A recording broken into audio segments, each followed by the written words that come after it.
السلام علیکم دوستو، ہم پڑھ رہے ہیں نمرہ احمد کا ناول مالا، اس کی ہے کتاب اول۔ سٹارٹ کرنے سے پہلے آپ سے ایک ہی بات کہوں گی، میری آڈیو کو لائک کریں، شیئر کریں اور چینل کو سبسکرائب کریں۔ چلیے سٹارٹ کرتے ہیں۔ تاریخ تھی 11 اپریل اور شہر تھا اسلام آباد کا۔ آج کا دن اہم تھا کیونکہ آج کشمالہ کی زندگی بدلنے جا رہی تھی، لیکن اپنی صبح کا آغاز کرتے ہوئے اسے اس بات کا علم نہیں تھا، کسی کو بھی نہیں ہوتا۔ وہ بیڈ روم میں آئینے کے سامنے کھڑی کانوں میں ٹاپس پہن رہی تھی جب موبائل کی مخصوص ٹون بجی۔ وہ مسکرا دی، یقیناً ماں کا فیملی گروپس پہ میسج آیا ہوگا، وہ بھی گڈ مارننگ کا۔ ماں ایک ہی میسج اپنے تینوں بچوں کو فیملی گروپ اور پرسنل چیٹ پہ الگ الگ بھیجتی تھی۔ اس نے ٹاپس پہن کے موبائل اٹھایا اور میسج کھولا۔ ماں نے گڈ مارننگ کے ساتھ پوچھا تھا کہ کیا وہ ویکنڈ پہ عزا کی شادی کے لیے لاہور آئے گی۔ کل بتاؤں گی ماں، اس نے مبہم سا جواب بھیج دیا۔ یہاں ریسٹورینٹ اتنے کام پڑے ہیں، وہ کیسے جائے گی لاہور؟ وہ کل معذرت کر لے گی۔ اپنی تیاری مکمل کر کے اس نے سر سے پیر تک آئینے میں اپنا جائزہ لیا۔ اس نے نیوی بلو لمبی قمیض کے ساتھ ہمرنگ دوپٹہ کندھے پہ ڈال رکھا تھا۔ بین گلے سے گردن میں پہنا ننھا سا ڈائمنڈ لاکٹ جھلک رہا تھا۔ پیروں میں زرد ہائی ہیلز تھیں، لمبے بھورے بال فرنٹ جوڑے میں بندھے تھے۔ بیسوی چہرہ گلابی سفید سا تھا جیسے عموماً پٹھان لڑکیوں کا ہوتا ہے، اور آنکھیں سبز تھیں جن کے گرد لائنر لگا تھا جیسے سیاہ پیالے میں سبز پانی ہو۔ اس نے چہرہ دائیں بائیں گھما کے دیکھا، سکن بے داغ تھی، کوئی ایک پمپل بھی نہ تھا۔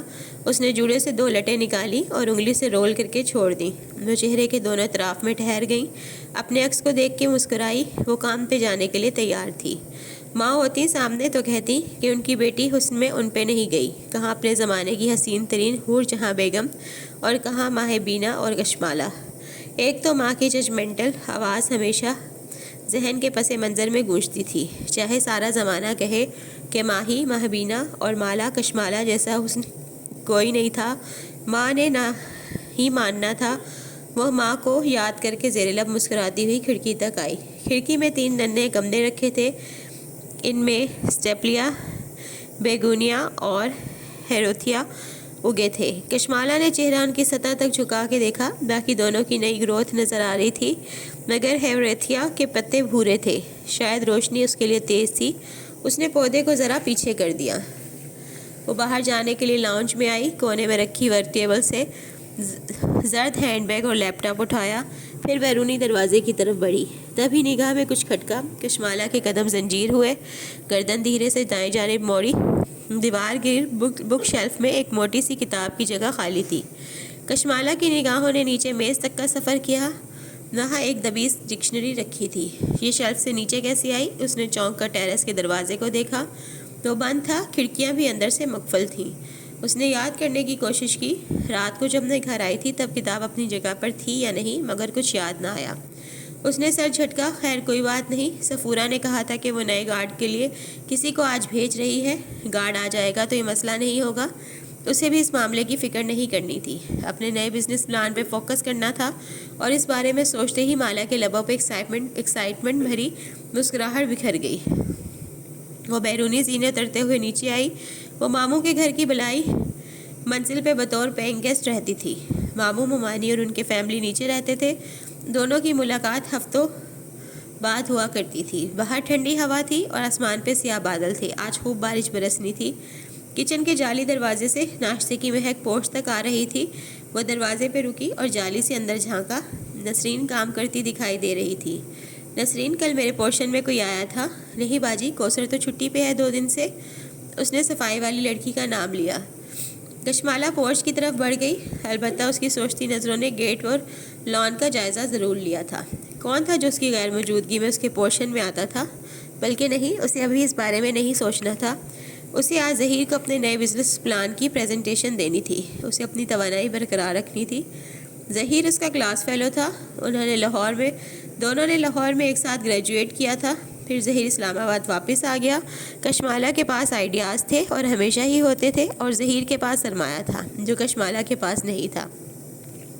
ابا بچپن میں ہی کہیں اللہ کو پیارے ہو گئے تھے، سعودیہ میں جاب کرتے تھے، بچوں سے تعلق نہ ہونے کے برابر تھا۔ 4 سدہ میں ان کی زمینیں اور باغ تھے۔ ابا کی وفات کے بعد بھی ماں نے کبھی نوکری نہیں کی، صرف حساب کتاب کیے، زمینوں اور ٹھیکوں کے رجسٹر سنبھالے۔ لیکن اپنے تینوں بچوں کو ایک اچھی زندگی اور اعلیٰ تعلیم فراہم کی۔ ماہی آرکیٹیکٹ تھی، موعد ڈاکٹر بن چکا تھا اور کشمالہ کو ہمیشہ سے اپنا کام کرنے کا شوق تھا۔ لیکن 5 سال پہلے جب اس نے اپنا کام شروع کرنے کا سوچا تو اس کے پاس سرمایہ نہیں تھا۔ ان دنوں ماں کو بھی مابینہ ماہی کی شادی کرنی تھی، جو کہ ماہی اس سے چھوٹی تھی، لیکن اس کی بات سے منگنی برسوں سے طے تھی۔ بعد ان کی سگی خالہ کا بیٹا تھا۔ کشمالہ ان حالات میں ماں پہ بوجھ نہیں ڈال سکتی تھی، سو اس کو ظہیر کی انویسٹمنٹ کی ضرورت تھی۔ یوں 5 برس پہلے ظہیر اور اس نے مل کے ایک بزنس کی بنیاد رکھی۔ ظہیر کی انویسٹمنٹ اور مالا کے آئیڈیاز اور محنت، اس وقت جو ناممکن لگتا تھا وہ 5 برس بعد شہر کے معروف اور ایلیٹ ریسٹورنٹس میں شمار ہونے لگا۔ اوشن ریسٹورنٹ کے لیے اس نے 5 برس پہلے لاہور چھوڑ دیا تھا۔ ماں اس فیصلے سے خوش نہیں تھی، لیکن انہوں نے کبھی منع نہیں کیا، ہمیشہ ساتھ دیا۔ موعد میڈیکل پڑھ رہا تھا اور ماں کے ساتھ ہوتا تھا۔ پھر ماہی اور عباد بھی اسی کالونی میں رہتے تھے۔ یوں ماں کو اس کی ضرورت نہ تھی۔ 1 سال پہلے عباد کی کینیڈا میں جاب لگ گئی تھی، پہلے وہ گیا، پھر 6 ماہ پہلے ماہی بھی کینیڈا چلی گئی۔ ماں کے پاس صرف موعد تھا جو سرجری میں ٹریننگ کر رہا تھا۔ ایک احساس ہوتا تھا کہ ماں قدرے اکیلی ہو گئی ہوں گی۔ وہ سوچتی بھی تھی کہ ہر دوسرے ویکینڈ پہ لاہور جایا کرے گی، لیکن لاہور جاتے جاتے اسے 1-1.5 ماہ گزر جایا کرتا تھا، اور اب اوشن کے لیے ایک نئے بزنس پلان پہ کام کرنے جا رہی تھی۔ اب تو شاید وہ 6 ماہ بعد لاہور جا سکے گی۔ یہ نیا آئیڈیا اسے چند ہفتے قبل آیا تھا۔ اوشن کے پیچھے کچھ جگہ خالی تھی جو ظہیر کی ملکیت تھی۔ پلان یہ تھا کہ دونوں مل کے وہاں ایک بیکری بنائیں، لیکن وہ ایک منفرد طرز کی بیکری ہوگی، اور اس دفعہ کشمالہ خود بھی انویسٹ کرے گی۔ اس نے ابھی ظہیر کو اس بارے میں نہیں بتایا تھا۔ وہ ایک ہی دفعہ پوری تیاری کے ساتھ اسے پریزنٹیشن کے ذریعے بتانا چاہتی تھی تاکہ وہ انکار نہ کر سکے۔ ڈرائیو کرتے ہوئے وہ مسلسل مسکرا رہی تھی۔ دفتر موبائل کی گھنٹی بجنے لگی۔ وہ جانتی تھی اس وقت کس کی ویڈیو کال آ سکتی تھی۔ اس نے ہولڈر میں لگے فون کا بٹن دبایا۔ اسکرین پہ ویڈیو کال روشن ہو گئی۔ کیسی ہو ماہی؟ ہمیشہ کی طرح خوبصورت، ماہی کی چہکتی ہوئی آواز سنائی دی۔ مالا نے اسٹیئرنگ گھما کے مسکرا کے موبائل اسکرین کو دیکھا۔ وہاں ماہی نظر آ رہی تھی۔ کینیڈا میں اس وقت رات تھی۔ ماہی کچن کاؤنٹر کے پیچھے کھڑی جوسر کے جگ سے جوس گلاس میں انڈیل رہی تھی۔ گوری رنگت، گلابی گال اور بھوری آنکھوں والی ماہی ایک کیوٹ سی پٹھان لڑکی تھی۔ بال چھوٹے اور باب سٹائل میں کٹے تھے، ایک طرف سے کان کے پیچھے اڑسے ہوئے اور دوسری طرف سے گال کو آگے کو گرے ہوئے۔ یہ ماہی کا سگنیچر ہیئر کٹ تھا جس کو وہ کبھی نہیں بدلتی تھی۔ تم نے ظہیر کو اپنا بزنس پلان دکھانا ہے نا آج؟ سوچا تمہیں وش کر دوں۔ ماہی جگ سے گلاس میں جوس انڈیلتے کہہ رہی تھی۔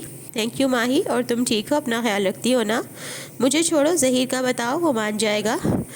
ماہی کچن سٹول پہ بیٹھی، کوہنیاں کاؤنٹر پہ رکھی اور جوس کا گلاس کوہنیوں کے درمیان رکھا، پھر اسٹرا ہونٹوں کے بیچ ڈال کے گھونٹ بھرا۔ وہ بزنس مین ہے، اتنے اچھے آئیڈیا کو نہ نہیں کہے گا۔ تم نہ ظہیر پہ زیادہ ہی ٹرسٹ کرتی ہو۔ اسٹرا ہٹا کے اس نے خفگی سے کہا، آنکھیں شکی انداز میں چھوٹی ہوئی۔ وہ دل کا شیخ ہے، میں بتا رہی ہوں، وہ تمہیں انویسٹ نہیں کرنے دے گا۔ سارا پروفٹ اور کنٹرول اسے خود چاہیے۔ کشمالہ ڈرائیو کرتے ہوئے مسکرا دی۔ کیوں اتنا شک کرتی ہو تم لوگوں پہ؟ تم جو بھی کہو، لیکن ماہی کی ججمنٹ کبھی غلط نہیں ہوتی۔ فخر سے کالر جھٹکا۔ کشمالہ مسکرا دی۔ ماہی ایسی ہی تھی، ماں کے مطابق ان کی سب سے زیادہ سمجھدار اولاد، اور مالا کے مطابق سب سے زیادہ شک کرنے والی۔ وہ خود اس کے برعکس تھی، سب پہ بھروسہ کرنے والی، لوگوں کو چانس دینے والی۔ اس لیے اسے امید تھی ظہیر مان جائے گا۔ مالا، ماہی کہتے کہتے رکی۔ کشمالہ اپنی بہن کو اتنے اچھے سے جانتی تھی کہ اسے معلوم تھا کہ وہ اب بات کیا کرنے جا رہی ہے۔ پھر تو کچھ نہیں ہوا نا؟ نہیں، اب میں چلتی ہوں، اوشن آ گیا ہے۔ اس نے کتاب کی اپنی جگہ پر نہ ہونے والی بات گول کر دی۔ کم از کم اس وقت وہ ماہی کا لیکچر نہیں سن سکتی تھی۔ اوشن نامی ریستوراں نیلے اور سفید رنگوں میں استوار کیا گیا تھا۔ برآمدے کی میزیں لوگوں سے پر تھی، گفتگو کہہ کے، ناشتہ اور کافی کی مہک۔ اندر کا ہال بھی تقریباً بھرا ہوا تھا۔ ہر روز کی طرح اس کے آتے ہی ادھر ادھر جاتے عملے نے اسے جہاں دیکھا وہیں رک کے سلام کیا۔ بارش آنے والی ہے، مزید مہمانوں کو لان میں مت بٹھاؤ۔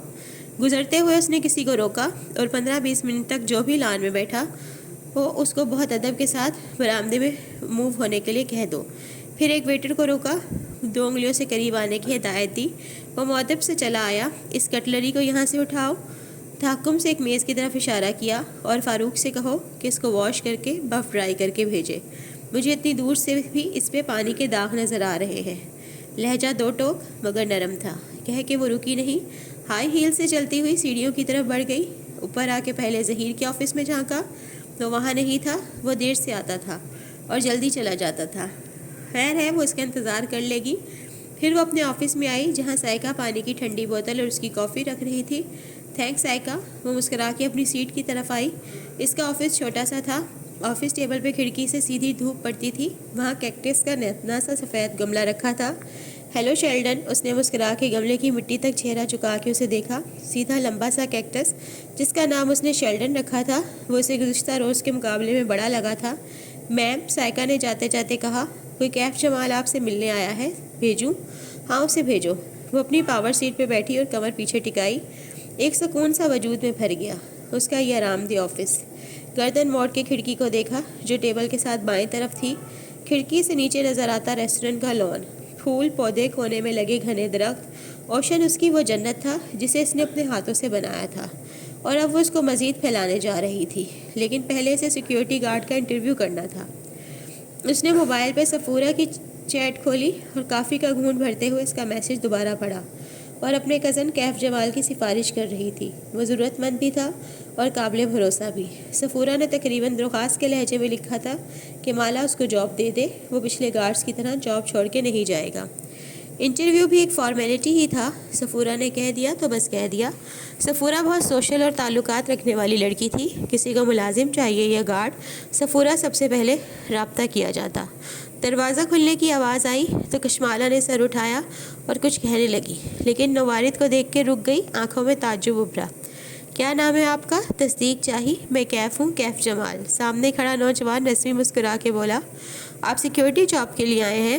جی، اس نے اس بات میں سر ہلایا۔ مالا نے چھنبے سے اسے دیکھا۔ اس کے اب تک کے رکھے تمام گارڈز کرخت چہروں اور مونچھوں والے ہوتے تھے۔ یہ ایک پڑھا لکھا اسمارٹ سا نوجوان لگتا تھا۔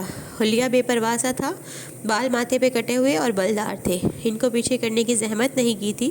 چہرے پہ چند دن کی بڑی شیف تھی اور آنکھیں بھوری تھیں، رنگت کھلتی ہوئی۔ جینز کے اوپر ملٹری گرین رنگ کی کالر شرٹ پہنے ہوئے تھا، گریبان کے اوپری بٹن کھلے تھے اور نیچے سے سفید شرٹ جھانک رہی تھی۔ کیف بھی ایک تہہ موڑے ہوئے تھا، کف بھی ایک تہہ موڑے ہوئے تھا۔ پیروں میں جرابوں کے بغیر سفید جوگرز تھے جو نئے لگتے تھے۔ اس کے بے ترتیب سے حلیے میں صرف اس کے جوگرز قابل ستائش تھے۔ میں صفورہ کا کزن ہوں، وہ مسکرا کے بولا۔ وہ مسکراتا تھا تو اس کے بائیں گال پہ ڈمپل پڑتا تھا۔ اس کے چہرے میں سب سے زیادہ پرکشش کیا تھا؟ اس کے مسکرانے کا انداز، یا اس کی بھوری آنکھوں کی لمبی اور مڑی ہوئی پلکیں۔ تشریف رکھیے۔ وہ بیٹھ گیا اور ایک فائل اس کے سامنے رکھی، پھر گردن ہلائے بنا نگاہوں سے اطراف کا جائزہ لیا۔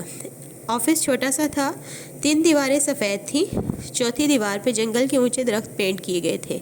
جگہ جگہ منی پلانٹس اور انڈور پودوں کے گملے رکھے تھے، ان کی خوشبو کافی کی مہک میں مکس ہو گئی تھی۔ سامنے نیلے لباس میں بیٹھی لڑکی سر جھکائے اس کی فائل کے صفحے پلٹا رہی تھی، چہرے کے دونوں طرف سے نکلتی لٹیں بھی فائل پہ جھکی تھیں، کانوں میں ڈائمنڈ ٹاپس دمک رہے تھے۔ کشمالہ نے فائل بند کر دی، پھر چہرہ اٹھا کے اسے دیکھا۔ وہ اپنی مڑی ہوئی پلکیں سے اب اسے غور سے دیکھ رہی تھی۔ کچھ تھا اس نوجوان کے بارے میں جو اس جاب انٹرویو سے مطابقت نہیں رکھتا تھا، کچھ غیر فطری سا، وہ سمجھ نہیں پائی۔ آپ نے صرف 2 ماہ ایک پرائیویٹ سیکیورٹی فرم میں کام کیا ہے، وہ کام کیوں چھوڑا؟ میں ایک سیاستدان کے سیکیورٹی اسکواڈ میں شامل تھا، بطور پرسنل باڈی اسکواڈ۔ ٹائمنگ مشکل تھی، میں ساتھ ساتھ اپنے بزنس پلان پہ بھی کام کر رہا تھا، وہ 2 چیزیں مینیج کرنا میرے لیے مشکل تھا۔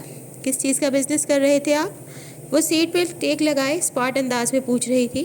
جوڑے سے نکلی 2 لٹیں اس کے چہرے کے دونوں طرف کو چھو رہی تھی۔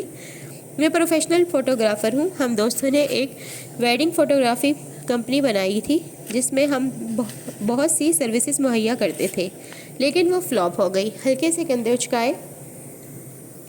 میں نے باہر سے بہت قیمتی ایکوائپمنٹ منگوا لیا تھا جس کی وجہ سے میں شدید قرضوں میں گھرا ہوا ہوں اور وہی قرضے اتارنے کے لیے جاب کرنا چاہتا ہوں۔ وہ سنجیدگی سے اس کے سوالات کا جواب دے رہا تھا۔ کتنا قرضہ ہے آپ پہ؟ اتنا کہ اس جاب سے چند ماہ میں اتار لوں گا۔ قدرے توقف سے بولا، آپ کو سیکیورٹی گارڈ چاہیے یا باڈی گارڈ؟ دونوں۔ وہ سنجیدہ تھی۔ مگر آپ خود کو میرا ڈرائیور کہیں گے، صبح مجھے ریسٹورنٹ ڈراپ کریں گے، شام کو یہاں سے پک کریں گے اور رات میرے گھر ڈیوٹی دیں گے۔ جب تک میں ریسٹورنٹ میں ہوتی ہوں مجھے آپ کی ضرورت نہیں، آپ گھر جا کے آرام یا کام وغیرہ کر سکتے ہیں۔ مجھے خود کو ڈرائیور کہنا ہے، وہ جیسے سمجھا نہیں تھا۔ کشمالہ نے غیر آرام دہ انداز میں پہلو بدلا۔ میں اپنے رشتہ داروں کے ساتھ رہتی ہوں، باڈی گارڈ کے لفظ سے وہ انکمفرٹیبل ہو جائیں گے۔ کیا ان کو نہیں معلوم کہ آپ کو سیکیورٹی تھریٹ ہے؟ وہ اس کی آنکھوں میں جھانک کے بولا۔ اس نے نفی میں سر ہلایا۔ ویسے نیچر آف تھریٹ کیا ہے؟ کشمالہ نے جواب نہیں دیا۔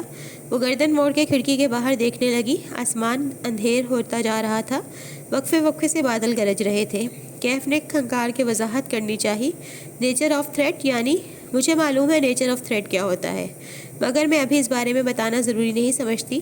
حفاظت کرنے کے لیے ضروری ہے کہ مجھے خطرے کی نوعیت کا علم ہو۔ اگر علم نہ ہو تو؟ اس نے سبز آنکھیں گھما کے کیف کو دیکھا۔ کیف نے گہری سبز سانس لے کر ہلکے سے کندھے اچکائے۔ میں تب بھی آپ کی حفاظت کروں گا، میں نے صفورہ سے وعدہ کیا ہے۔ میں اپنی جاب میں بہت اچھا ہوں، آپ بے فکر رہیں۔ وہ ہلکا سا مسکرایا۔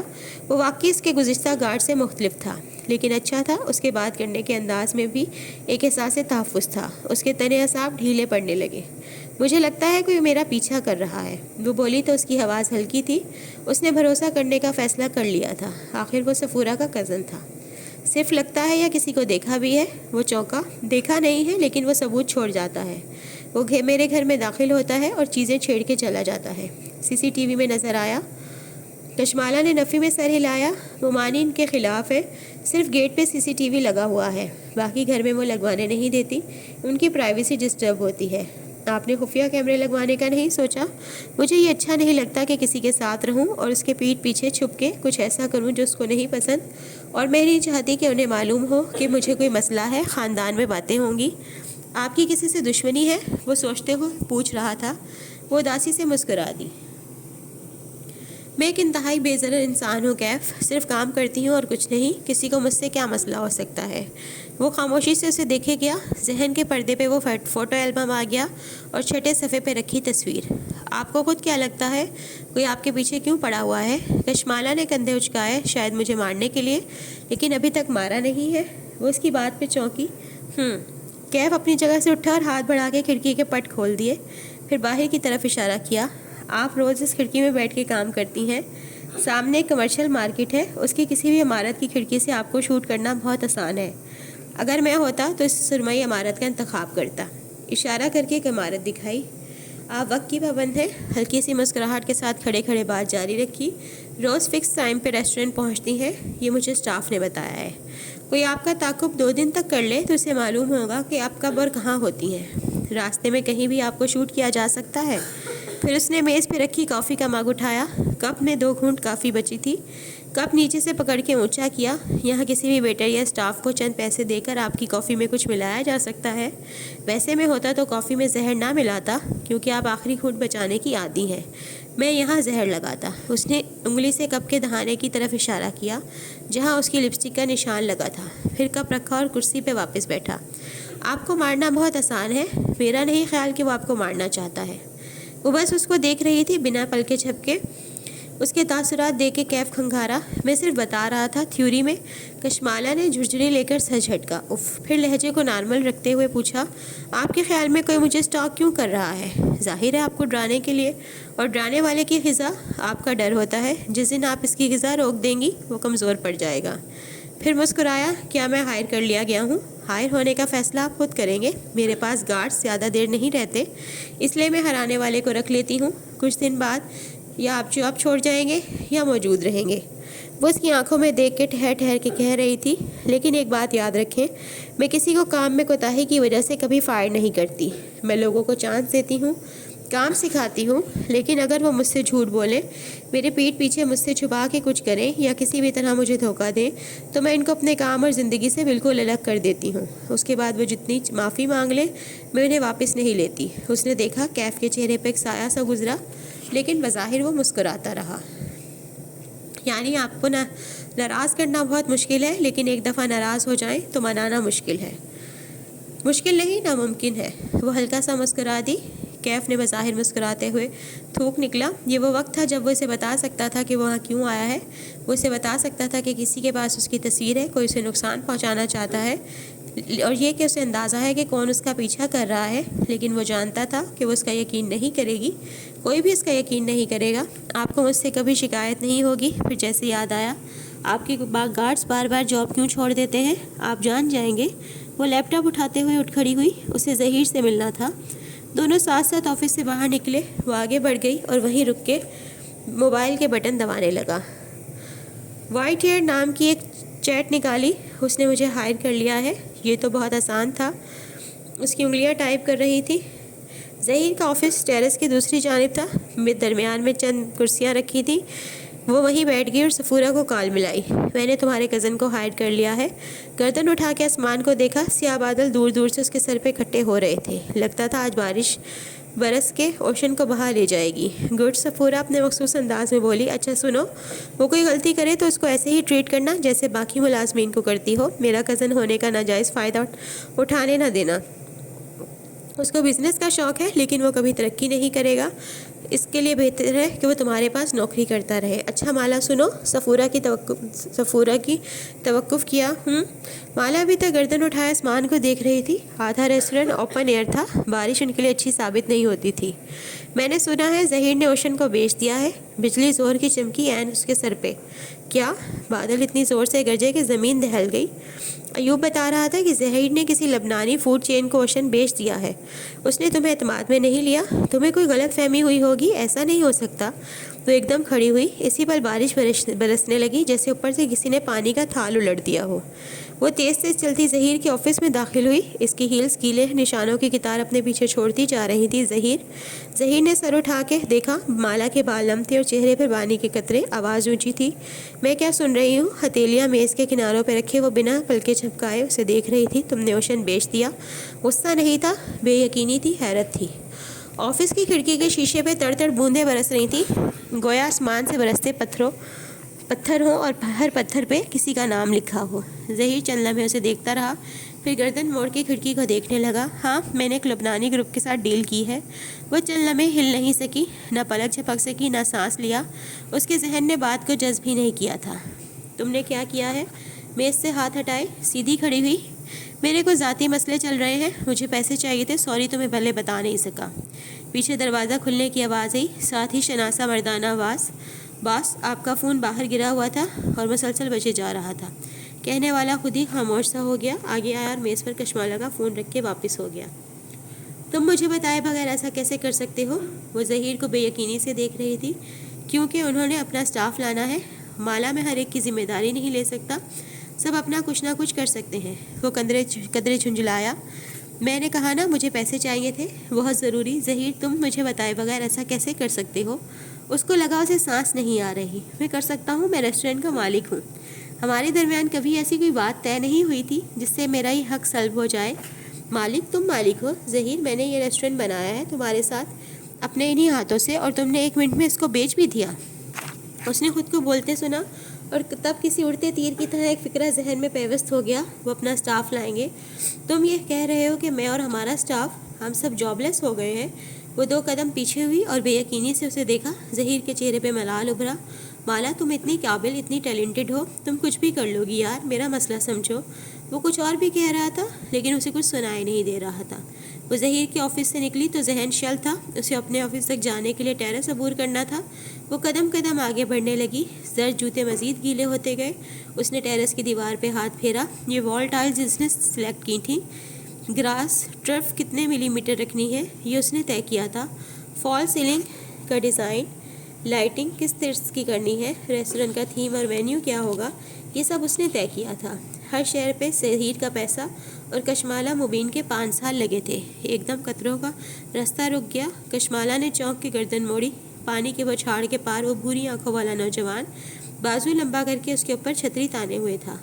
آپ بھیگ رہی ہیں؟ وہ فکر مندی سے اسے دیکھ رہا تھا. کشمالہ چند ثانیے اس کا چہرہ دیکھتی رہی, پھر مڑ گئی. ابھی ذہن کے اندر کوئی منظر جذب نہیں ہو رہا تھا. اسے جلد سے جلد کھلی فضا میں جانا تھا, اوشن سے دور, ظہیر سے دور, اس سب سے دور. تو دوستو, یہ تھی آج کی ایپیسوڈ. امید کرتی ہوں آپ کو میری آڈیو اچھی لگی ہوگی. اگر آپ کو میری آڈیو اچھی لگی ہے تو اس میری آڈیو کو لائک کریں, شیئر کریں اور چینل کو سبسکرائب کریں, کیونکہ آپ کا ایک سبسکرائب کسی کی زندگی بدل سکتا ہے. دوستو, جلد از جلد 1000 کروا دیں یار, پلیز, جلد از جلد. اور میں یہ ایز اے سیفٹی رات کو مالا کو پبلک کیا کروں گی اور دن میں پرائیویٹ کر دیا کروں گی. آپ سمجھ سکتے ہیں, کیونکہ پہلے بھی میری چینل پہ کہتے ہیں کاپی رائٹ آ چکا ہے، تو میں ایسا کوئی رسک نہیں لینا چاہتی، تو اس لیے سمجھیے گا. اور جس نے سننا ہو وہ رات کو سن لے، نہیں سن سکتا تو ڈاؤن لوڈ کر لے. اور اگر آپ کی کوئی ایپیسوڈ مس ہو جاتی ہے تو آپ مجھے کمنٹ کریں، میں اس کو اوپن کر دیا کروں گی. ٹھیک ہے، دعا میں یاد رکھیے گا. اللہ حافظ، اور چینل سبسکرائب ضرور کر دیجیے گا. اللہ حافظ، کل پھر ملیں گے.